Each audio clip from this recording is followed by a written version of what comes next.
everybody, this is Shivangi and I welcome you back to the online platform of Law Prep Judiciary। अब आज हम continue करने वाले हैं हमारी BNSS की सीरीज को, जिसमें आज हम बात करेंगे प्रोसेस टू कंपेल अपीयरेंस के पार्ट 2 वारंट के बारे में। इससे पहले हमने समन के बारे में बात करी। इससे पहले जो भी पहले वीडियोस आए हैं, आई होप आपने वो सारे वीडियोस देखे होंगे। अब CRPC में और BNSS में अगर हम कंपेयर करें वारंट को लेके, तो हमें मेजर चेंजेस देखने को नहीं मिलेंगे। वो एज इट इज ऑलमोस्ट सारा के सारा प्रोविजन आपको सेम ही देखने को मिलेगा। तो सबसे पहले वारंट। अब आते हैं वारंट के ऊपर। वारंट हमें कहीं पे भी BNSS में डिफाइन नहीं मिलेगा, ना वारंट कहीं पहले CRPC में डिफाइन। तभी वारंट होता क्या, ना समन कहीं डिफाइन था तो समन भी हमने देखा क्या होता है। सिमिलरली वारंट भी कहीं पे आपको डिफाइन नहीं मिलेगा। तो वारंट क्या होता है? वारंट बेसिकली एक लीगल अथॉरिटी है, जहां पे मजिस्ट्रेट या फिर कोई भी कोर्ट क्या करता है, किसी भी पुलिस वाले को या कोई भी दूसरे ऑफिसर को एक अथॉरिटी देता है कि वो किसी भी पर्सन को अरेस्ट करके लेके आ सकता है। अब अरेस्ट क्यों करके लाना है? अरेस्ट करके लेके आना है ताकि वो कोर्ट के सामने आके प्रोड्यूस हो सके। सिमिलरली हम आगे पढ़ेंगे, तो हम पर्सन के अरेस्ट की यहाँ पे बात कर रहे हैं, पर्सन के अपीयरेंस की बात कर रहे हैं। आगे वाले प्रोविजन में हम किसी थिंग या डॉक्यूमेंट के अपीयरेंस के लिए भी समन या वारंट भेज सकते हैं। ठीक है, तो यहाँ पे अपन पढ़ रहे हैं section number 72, form of warrant, arrest and duration. अब ये जो वारंट भेजा जाता है कोर्ट के द्वारा, इसका फॉर्म क्या होगा? सबसे पहले कहता है कि ये वारंट जो होगा वो राइटिंग में होना चाहिए। वारंट हमेशा लिखित में होगा। वारंट देता कौन है, इशू कौन करता है? वारंट इशू हमेशा करती है कोर्ट, या फिर कोई मजिस्ट्रेट वारंट को इशू कर सकता है। वारंट राइटिंग में होगा। दूसरा देखो इंपॉर्टेंट चीज, जो भी प्रिसाइडिंग ऑफिसर है, जो भी पीठासीन अधिकारी है, उसको वारंट क्या करना पड़ेगा? उसको वारंट साइन करना पड़ेगा। तीसरी एसेंशियल चीज की वारंट के ऊपर हमेशा उस कोर्ट की क्या होनी चाहिए?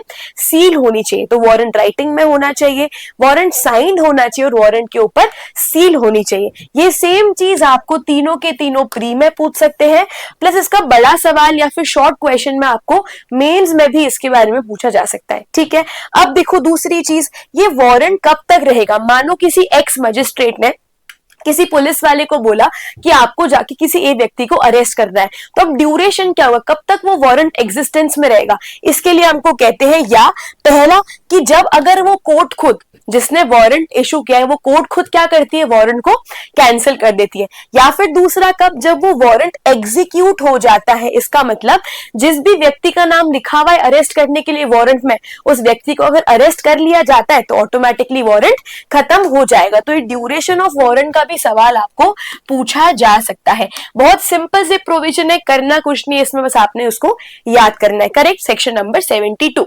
अब बढ़ेंगे सेक्शन नंबर 73 के ऊपर, power to direct security to be taken. अब आपने बहुत बार सुना होगा किसके बारे में? बेलेबल वारंट के बारे में, बेलेबल वारंट के बारे में। तो एग्जैक्टली सेक्शन नंबर 73 बात करता है बेलेबल वारंट के बारे में। प्रोविजन पे बढ़ने से पहले समझ लो कि बेलेबल वारंट आसान भाषा में होता क्या है। सिंपल, जब कोर्ट ने किसी व्यक्ति को अरेस्ट करने के लिए वारंट दिया पुलिस वाले को, अब पुलिस वाला व्यक्ति को अरेस्ट करने के लिए पहुंचा, तो वहां पे पुलिस वाले ने एक ऑप्शन दिया उस पर्सन को कि आप एक काम करो, हम आपके ऊपर वारंट को एग्जीक्यूट नहीं करेंगे, आपको पकड़ के लेके नहीं जाएंगे, पर आप उसके ऑल्टरनेटिव में क्या करो, आप एक बॉन्ड भर दो। आप हमको एक बॉन्ड भर दो, श्योरिटी है अगर, तो श्योरिटी के साथ में आप एक बॉन्ड भर के दे दो। कभी फ्यूचर में अगर आपको कोर्ट में बुलाया जाएगा तो आप कोर्ट में आके अपीयर करोगे। अब ऑलरेडी श्योरिटी क्या होता है, बॉन्ड क्या होता है, बेल बॉन्ड क्या होता है, ये हम लेक्चर नंबर 1 में ऑलरेडी पढ़ चुके हैं, डेफिनेशन क्लॉज में, है ना। तो सिंपल श्योरिटी मतलब क्या, जो आपके बिहाफ पे गारंटी दे रहा है कि अगर आपने कोई काम नहीं किया तो उसके बिहाफ पे वो आपके लिए वो काम देगा। या फिर मान लो आपने कोई पैसे 20,000 रुपीज का बॉन्ड भरा कि इन केस अगर आप नहीं आए तो आपसे पैसे वसूले जाएंगे, तो यहाँ पे इसे कहते हैं हम बेलेबल वारंट। सिंपल समझो, यहाँ पे क्या हुआ, जिस भी कोर्ट ने वारंट को इशू किया है अरेस्ट करने के लिए उस पर्सन को, तो कोर्ट चाहे तो, कोर्ट क्या लिखा हुआ है यहाँ पे, मे एट इट्स डिस्क्रिशन, मतलब कि कोर्ट की इच्छा है, कोर्ट चाहे तो इंडोर्स कर सकता है वारंट के ऊपर। इंडोर्स का मतलब क्या, एक तरह की परमिशन लिख सकता है वारंट के ऊपर कि भाई जो भी व्यक्ति वारंट को एग्जीक्यूट करने जा रहा है, चाहे पुलिस ऑफिसर, चाहे कोई भी दूसरा व्यक्ति अगर वारंट एग्जीक्यूट करने जा रहा है तो वो उस पर्सन को रिलीज कर सकता है। उसको पकड़ेगा नहीं, उस व्यक्ति को रिलीज कर देगा। पर रिलीज कब करेगा? अगर वो पर्सन एक बेल बॉन्ड एग्जीक्यूट करेगा श्योरिटी के साथ में। यहाँ पे श्योरिटी के साथ में ही आपको बेल बॉन्ड भरना पड़ेगा। अगर उस व्यक्ति ने बेल बॉन्ड भर दिया तो आपको गिरफ्तार नहीं करके छोड़ देंगे, बट शर्त ये कि जब आपको बुलाया जाएगा तब आपको कोर्ट में आके प्रेजेंट होना पड़ेगा, और इसको ही अपन कहते हैं बेलेबल वारंट। ये इंपॉर्टेंट प्रोविजन है, आई होप आपको समझ आया होगा। अब देखो दूसरा क्या, अब ये बॉन्ड भरवाई क्यों जाती है? ऑफ कोर्स कोई भी बॉन्ड भरवाने का एक कारण क्या होता है कि जब भी आपको बुलाया जाएगा आपकी प्रेजेंस को इंश्योर करने के लिए, आपको जब बुलाएंगे तब आप आके कोर्ट में अपीयर करोगे। क्या लिखा हुआ है? Attendance before the court at specified time and until further directions from the court, की जब आपको बुलाएंगे तब आके आप अटेंडेंस दोगे अपनी कोर्ट के सामने। आई होप आपको ये चीज भी क्लियर हुई होगी। अब देखो, जब ये इंडोर्समेंट लिखते हैं, जब यहाँ पे ये कोर्ट परमिशन दे रहा है कि उसको आप बॉन्ड पे बेल पे छोड़ सकते हो, तो उसके अंदर क्या क्या लिखेगा? ऑफ कोर्स ये बात है, पहला कि आपने कितनी श्योरिटीज दी है, नंबर ऑफ श्योरिटीज की कितनी श्योरिटी आपको देनी पड़ेगी अगर आपको रिलीज होना है, तो पहले यहाँ पे ये स्पेसिफाई करना पड़ेगा। दूसरा, कितना पैसा, कितना अमाउंट है जो आपने भरा है ना, कितना अमाउंट आपने भरा है, और कितना अगर ब्रीच हुआ तो कितने अमाउंट के लिए आप बाउंड हो गए, कितना पैसा आपको भरना पड़ेगा। तीसरा देखो, the specific time eight which the person must attend the court. अभी अपन देखा पर्पस क्या है कि आप कोर्ट में आके अटेंड करो, तो वहीं पे लिख देते हैं कि आपको इस तारीख को कोर्ट में आके फिर अपीयर करना पड़ेगा। ठीक है, तो इस बात का ध्यान रखना। अब यहाँ पे ऑफ कोर्स ये बात है, जो ऑफिसर गया वहां पे वारंट एग्जीक्यूट करने, उसने बेल दे दी, तो उस बेल बॉन्ड को जाके कोर्ट के अंदर फॉरवर्ड करेगा, कोर्ट के अंदर जाके उसको जमा कराएगा। तो यहाँ पे किसकी ड्यूटी है? जो ऑफिसर ने वारंट को एग्जीक्यूट किया है उस ऑफिसर की यहाँ पे ड्यूटी है कि वो वारंट को फॉरवर्ड करे, वो बेल बॉन्ड को फॉरवर्ड करे कोर्ट या फिर मजिस्ट्रेट को। ठीक है, तो ये है अपना बेलेबल वारंट का प्रोविजन। अब सेक्शन नंबर 74 देखो, किसको वारंट दोगे? सबसे इंपॉर्टेंट चीज, मैं आपको इस प्रोविजन में बता दूं कि पुलिस वाला जाएगा, कोई दूसरा व्यक्ति जाएगा, तब किस किस को वारंट कोर्ट दे सकती है एग्जीक्यूट करवाने के लिए। देखो पहला क्या है, a warrant of arrest is ordinarily directed to one और more police officer. General circumstances में तो क्या होता है, कोर्ट किसको देती है वारंट एग्जीक्यूट करने के लिए, गिरफ्तारी कराने के लिए? पुलिस वाले को, चाहे एक को चाहे दो तीन को साथ में भी दे सकती है। ठीक है, जनरल सिनेरियो में अपना ये रहता है। पर अब ये चीज देखो इंपॉर्टेंट, अगर स्पेशल सर्कमस्टेंस है, अगर हमको इमीडिएटली वारंट को एग्जीक्यूट करवाना है, तुरंत ही आपको उस व्यक्ति को लेके आना है, वारंट से गिरफ्तार करके लाना है, और कोई पुलिस वाला अगर अवेलेबल नहीं है and no police officer is available, तो कोर्ट वारंट किसी भी और व्यक्ति को डायरेक्ट कर सकती है। ये चीज यहाँ पे ध्यान रखना। इसका पर्पस क्या है, अगर हमें इमीडिएट एग्जीक्यूशन करवाना है वारंट का, पुलिस वाला प्रेजेंट नहीं है, तो यहाँ पे क्या लिखा हुआ है, द कोर्ट में direct the warrant to any other person और person who will then execute it. तो कोई कोर्ट किसी और व्यक्ति को भी वारंट एग्जीक्यूट करने के लिए बोल सकता है, इस बात का यहाँ पे ध्यान रखेंगे। ठीक है, अब देखो क्लॉज नंबर 2 क्या बात करता है। अभी अपन ने क्या पढ़ा कि एक या एक से ज्यादा व्यक्ति को भी, पुलिस वाले को भी आप वारंट एग्जीक्यूट करने के लिए दे सकते हो। तो यहाँ पे अगर मान लो 3 पुलिस वाले थे, तो अब कौन जाएगा? तो सिंपल इसका जवाब हमको यहाँ देखने को मिल रहा है, जहां पे मल्टीपल पर्सन को या मल्टीपल ऑफिसर को अगर आपने वारंट दिया है तो उसको अब एग्जीक्यूट कौन करेगा? तो या तो सारे साथ में कर सकते हैं या फिर उनमें से कोई एक जाके भी कर सकता है, एज सिंपल एज दैट। ठीक है, अब बढ़ेंगे अपन अगले प्रोविजन पे, प्रोविजन नंबर 75, सेक्शन 75। वारंट में be directed to any person. अभी अपन ने पहले क्या पढ़ा, पुलिस ऑफिसर। अब यहाँ पे अगर कोई स्पेशल सर्कमस्टेंस है, अभी अपन पढ़ेंगे क्यों होगी स्पेशल सर्कमस्टेंस। तो अगर यहाँ पे कोई स्पेशल सर्कमस्टेंसेस है, तो इस सर्कमस्टेंसेस में कोई भी सीजेएम, या फिर जुडिशियल मजिस्ट्रेट फर्स्ट क्लास क्या कर सकता है, किसी भी दूसरे व्यक्ति को, एनी पर्सन। अब यहाँ पे वर्ड क्या यूज है, एनी पर्सन, जो उनके क्षेत्राधिकार में है, जो उनके लोकल जुरिस्डिक्शन में, उसको वारंट एग्जीक्यूट करने के लिए बोल सकते हैं। पर अब जिस पर्सन को आपको अरेस्ट करना है वारंट से, वो व्यक्ति कौन होने चाहिए, यहाँ पे लिखा हुआ है। पहला, या तो वो कौन है, कोई एस्केप्ड कॉन्विक्ट है, मतलब कोई भागा हुआ कह दिए उसको आपको पकड़ना है। दूसरा क्या है, कोई प्रोक्लेम्ड ऑफेंडर है। हम सब जानते हैं प्रोक्लेम्ड ऑफेंडर क्या होता है, नहीं तो अभी हम आगे पढ़ेंगे भी अगले सेशन में कि प्रोक्लेम्ड ऑफेंडर्स कौन होते हैं, जिसके लिए कोर्ट ने क्या प्रोक्लेमेशन निकाला है कि इसको आपको पकड़ के लेके आना है, प्रोक्लेम्ड ऑफेंडर है। तीसरा क्या, any person accused of a non bailable offence who is evading arrest. कोई भी अक्यूज ने क्या करा है, अपराध कौन सा करा है, नॉन बेलेबल ऑफेंस, क्या है वो अरेस्ट से बच रहा है, भाग रहा है अरेस्ट होने से। तो ऐसी कंडीशन में ऑफकोर्स यहाँ पे अब अर्जेंसी का मामला है तो यहाँ पे सीजेएम या फिर जेएमएफसी किसी भी व्यक्ति को वारंट एग्जीक्यूट करने के लिए बोल सकता है। ठीक है, इस बात का यहाँ पे ध्यान रखना। अब देखो यहाँ पे क्या, एक्नॉलेजमेंट एंड एग्जीक्यूशन। थोड़ा समझते हैं अपन इसको एग्जाम्पल से। मान लो मेरा एक फार्म था, ठीक है ना, अब सीजेएम को, मेरा फार्म मान लो जोधपुर में है, अब सीजेएम या जेएमएफसी को लग रहा है कि भाई इसके फार्म में आके कोई एक्स व्यक्ति, कि इसके फार्म में आके कोई एक्स व्यक्ति क्या कर गया है, छुप गया, और व्यक्ति क्या है, भागा हुआ कह दी, इसको हमको पकड़ना है। तो ये भी मेरे को बोल सकते हैं। अब मैं कौन हो गई, एनी पर्सन, मैं कौन हो गई, एनी पर्सन। अब ये मुझे वारंट दे सकता है कि भाई जब भी आपको ये एक्स व्यक्ति मिल जाए, आपको इस एक्स व्यक्ति को ढूंढ के अरेस्ट करके हमारे पास में लेके आना है। As simple is that. आपको हम दे रहे हैं वारंट, आप इसको अरेस्ट, वारंट को एग्जीक्यूट आप कर सकते हो। ठीक है, तो देखो सिंपल यहाँ पे क्या है, the person to whom warrant is directed must. तो अगर यहाँ पे एनी पर्सन में मेरा एग्जाम्पल लिया तो एनी पर्सन मुझे क्या करना पड़ेगा, पहला acknowledge receipt of warrant in writing. तो जो भी रिसिप्ट आएगी, मेरे को बोला है वारंट के लिए, तो मैं उसको एक्नॉलेज करूंगी राइटिंग में कि हाँ भाई मेरे पास में अथॉरिटी आ गई लिखित में कि मैं उस व्यक्ति के खिलाफ वारंट को एग्जीक्यूट कर सकती हूँ। दूसरा क्या है, execute it if the person named in the warrant is found on or enters any land or property under their charge। तो मतलब अगर वो फार्म वाला एग्जाम्पल था, तो अगर वो व्यक्ति मेरे फार्म पे आ गया, वो मुझे मिल गया या मुझे वो फार्म में छुपा हुआ मिल गया, मैंने उसको ढूंढ लिया, तो अब मैं क्या करूंगी, मैं उसको पकड़ के जो भी नियरेस्ट पुलिस वाला है उसको जाके दे के आ जाऊंगी, हैंड ओवर कर लूंगी, मैं वारंट एग्जीक्यूट कर सकती हूँ। इसका ये मतलब यहाँ पे होगा।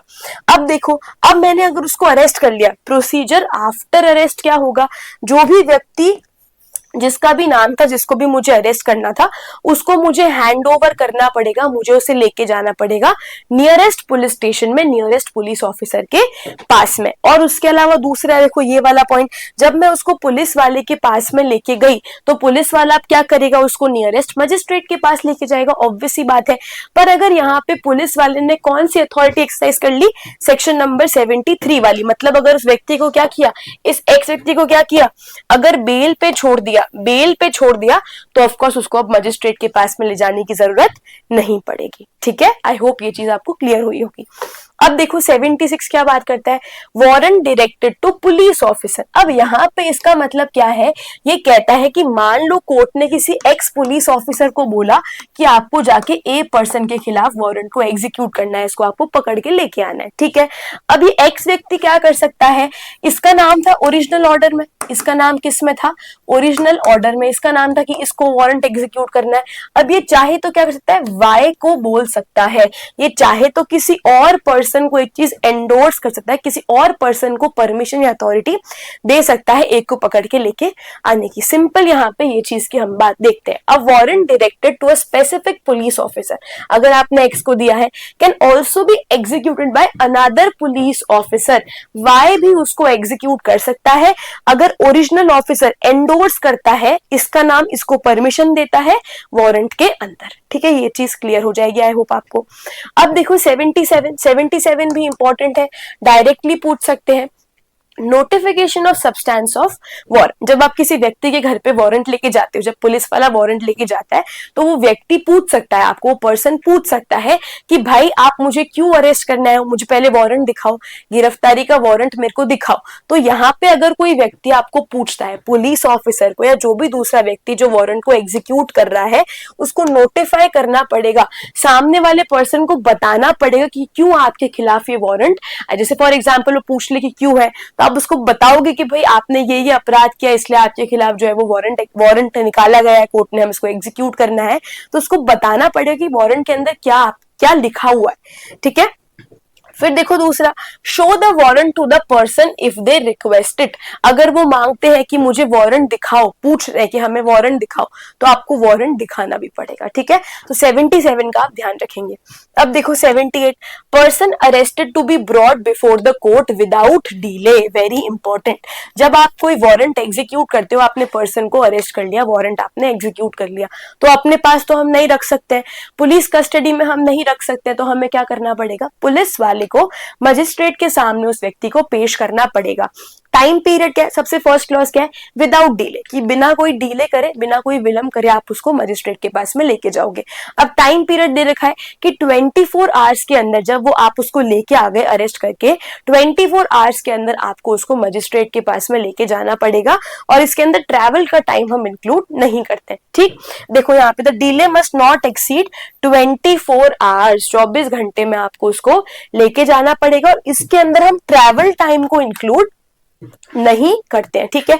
अगेन, अगर यहाँ पे आपने सिक्योरिटी ले ली, जिस पर्सन को आप अरेस्ट वारंट लेके आए हो, वारंट आपने एग्जीक्यूट किया, आप उसको अपने साथ में लेके आ गए, पर आपने क्या किया, बेलेबल वारंट था, आपने उसको बेल पे छोड़ दिया, तो फिर ऑफकोर्स ये प्रोविजन आपके ऊपर अप्लाई नहीं होंगे, एज सिंपल एज दैट। अब देखो 79, वेयर वारंट में बी एग्जीक्यूटेड। अब वारंट आप कहाँ जाके एग्जीक्यूट कर सकते हो, तो सवाल बहुत बार प्री में भी आता है कि इंडिया में कहीं भी जाके वारंट एग्जीक्यूट किया जा सकता है, एनी प्लेस इन इंडिया। क्या लिखा हुआ है, a warrant of arrest can be executed anywhere in India regardless of where it was issue. चाहे वारंट किसी भी जगह इशू किया हो, आप इंडिया के किसी भी पार्ट में जाके वारंट को एग्जीक्यूट कर सकते हो, ठीक। अब देखो section number 80, warrant forwarded for execution outside jurisdiction.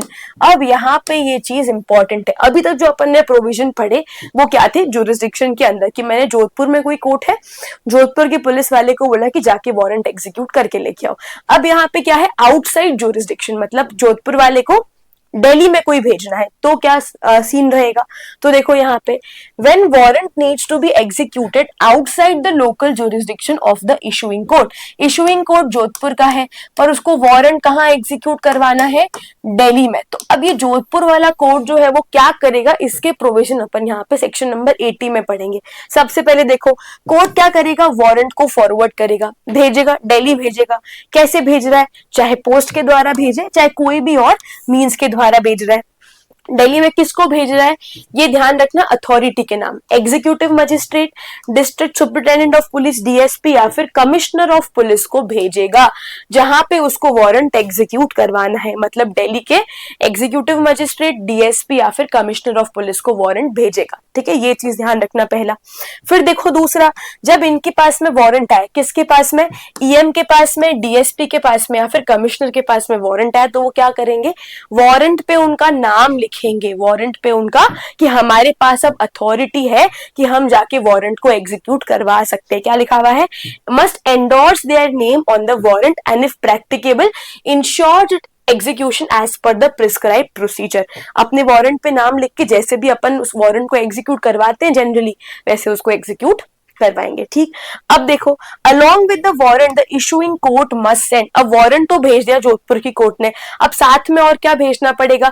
अभी 77 में अपन ने क्या पढ़ा, नोटिफिकेशन ऑफ सब्सटेंस, कि क्यों आप अरेस्ट कर रहे हो, वारंट भेजा क्यों है, उसके रिगार्डिंग आपको इन्फॉर्मेशन भेजनी पड़ेगी। कोई और अगर रेलिवेंट डॉक्यूमेंट है तो वो भी आपको भेजने पड़ेंगे, किसको, जो इशू कर रही है वारंट, उस कोर्ट को। तो सब्सटेंस ऑफ इंफॉर्मेशन भेजना पड़ेगा, और कोई भी अगर रेलिवेंट डॉक्यूमेंट है तो वो भी साथ में वारंट के भेजने पड़ेंगे, ठीक। अब देखो 81, warrant directed to police officer for execution outside jurisdiction. अब यहाँ पे क्या हुआ, जोधपुर की कोर्ट ने एक वारंट निकाला किसी पर्सन को अरेस्ट करने के लिए, ठीक है। अब उसने वहीं के पुलिस ऑफिसर को बोला, अब उसको जाना है अरेस्ट करने के लिए दिल्ली, तो अब इसको क्या करना पड़ेगा, ये यहाँ पे अपन पढ़ रहे हैं। अगर देखो सिंपल प्रोविजन क्या है, when a warrant directed to a police officer is to be executed beyond local jurisdiction of the issuing court, है ना। वारंट को एग्जीक्यूट कहाँ करना है, आपको जोधपुर के बाहर करना है।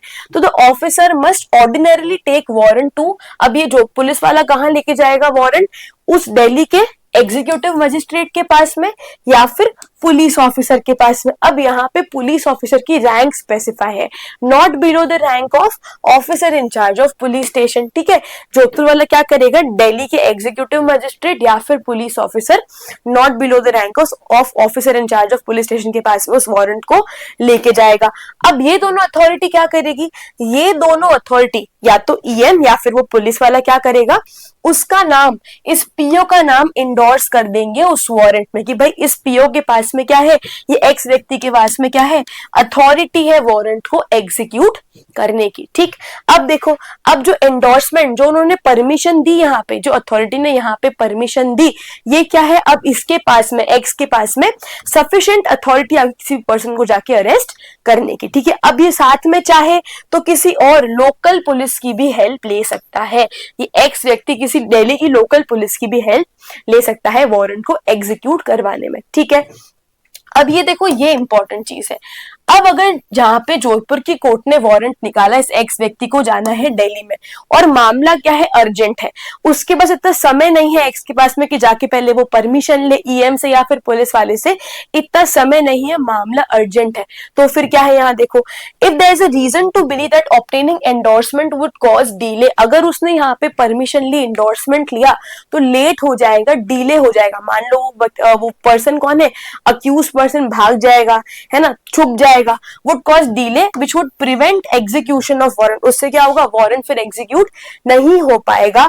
तो पुलिस वाला बिना इंडोर्समेंट के भी वारंट को एग्जीक्यूट कर सकता है, बट ओनली किन केसेस में, अर्जेंट मामलों वाले केसेस में। ठीक है, इसका ध्यान रखना। अब देखो 82 कहता है जहां पे अरेस्ट कर ले, अब क्या हुआ, अदर जुरिस्डिक्शन में अरेस्ट हो गई, तो अब क्या प्रोसीजर होगा, procedure on arrest of person against हुम वारंट इज इशूड।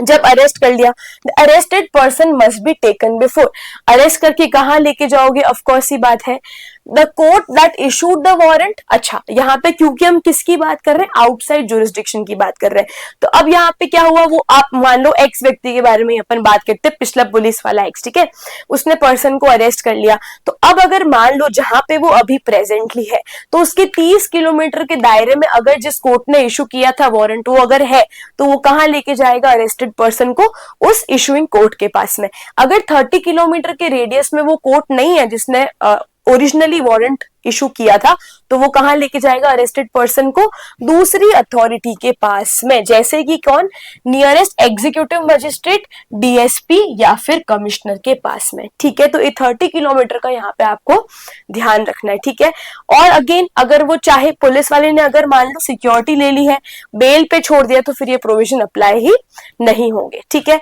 अब देखो सेकंड, जिस भी व्यक्ति को आप अरेस्ट करके लेके आते हो, अगर आप उसको लेके गए वापस किसी अथॉरिटी के पास में, तो बताना पड़ेगा ना उनको कि भाई हमने इसको अरेस्ट कर लिया है, कहाँ से अरेस्ट किया है, नॉर्मली हम कहाँ पे वो रहता है, क्या करता है, सब इंफॉर्मेशन आपको उसके अरेस्ट की देनी पड़ेगी। ठीक है, अब देखो last provision 83, procedure bye magistrate before home such person arrested is brought.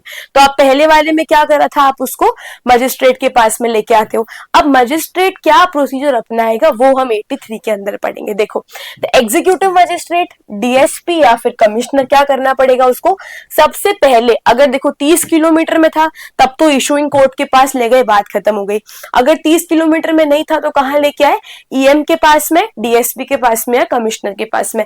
सबसे पहले वो क्या करेगा, वो पहले कंफर्म करता है आइडेंटिटी, कि जिसके लिए ओरिजिनल वारंट आपने इशू किया था, जो व्यक्ति उसके अंदर था जिसको आपको अरेस्ट करना था, पहली बात तो क्या वो मैच होता है, जिसको उठा के लेके आए हो क्या वो उस पर्सन से मैच हो रहा है। सबसे पहले क्या कर रहा है, ये मैच करता है पर्सन की आइडेंटिटी, वेरीफाई करता है कि हाँ भाई सही व्यक्ति को तो आप पकड़ के लेके आए हो। अगर आइडेंटिटी मैच हो गई, वो वेरीफाई हो गया, तो उसको ओरिजिनल कोर्ट के पास में भेज देगा, direct their removal to the issuing court, original court के पास में उसको भेज देगा।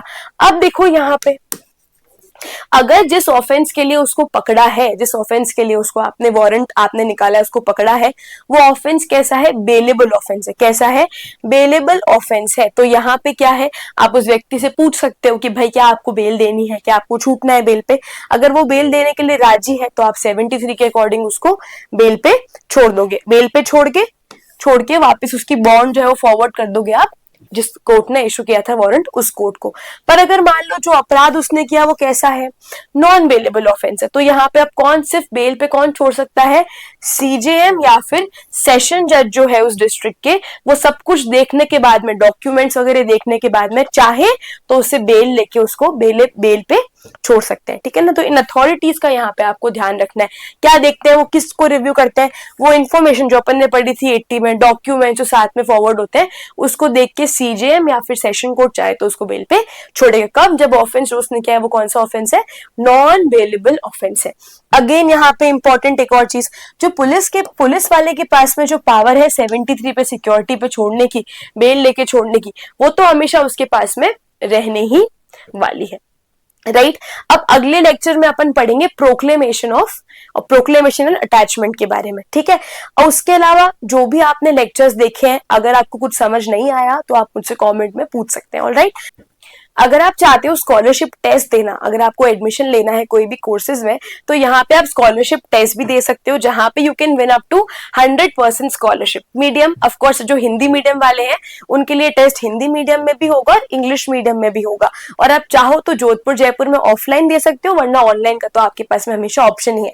और आप कॉल भी कर सकते हो लॉ प्रेप जुडिशरी के नंबर पे। Thank you so much and all the very best.